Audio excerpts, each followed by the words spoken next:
I asked in confusion and disbelief. "Someone took the damn laptop with all of Wyatt's files."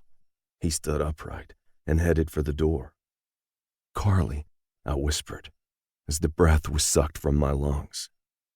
Had she left and taken the laptop with her? "Paper files are still here," Hank said, opening the front door as he shot a backward glance to the phone in my hand. "Suggests they were in a hurry." As a sheriff's deputy, I'd been trained to handle high-stress situations, but I felt like I'd been submerged in icy water and was moving in slow motion, 10 paces behind Hank as he damn near ran out the door into the warm summer evening. Except I was only a couple of paces back. What I was feeling was my brain slogging through mud. "Carly?" Max asked over the speaker. "Do you think she took it and went after her father on her own?" She would do exactly that to protect the three of us. But 10 minutes ago, she hadn't given a single indication that was her intention. We'd come up with a plan for the three of us, 4 if we could convince Hank, to head to Arkansas within the hour. We were supposed to do this together.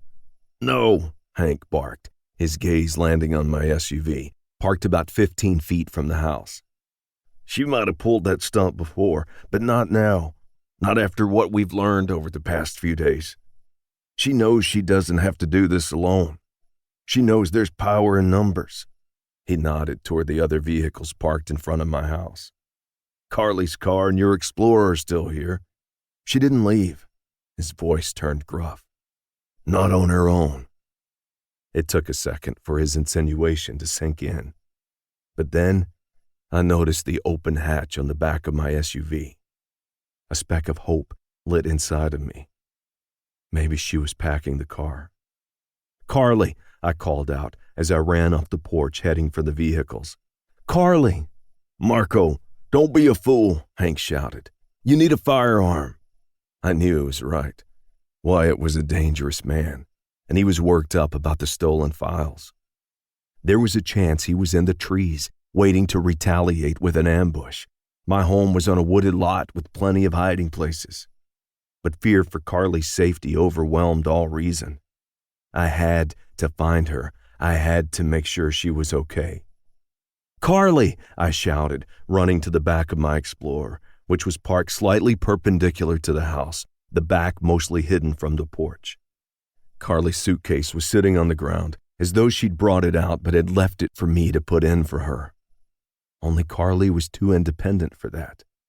She would have done it herself. "What's going on, Marco?" Max asked, his voice coming from the phone still clutched in my hand. I'd completely forgotten I was still holding it. I ran my free hand over my head. "I don't know. My Explorer hatch is open and her suitcase is on the ground in front of the back. But she's not here." "Don't move," Hank snapped, as he hobbled toward me faster than you'd think an elderly one-legged man could. Only he was making a broad sweep around the driveway instead of using the most direct path. "You're screwing up the prints." "Prints?" "The damn footprints, you fool." He stopped and raised the end of his crutch, pointing it at me. "Don't you fucking move."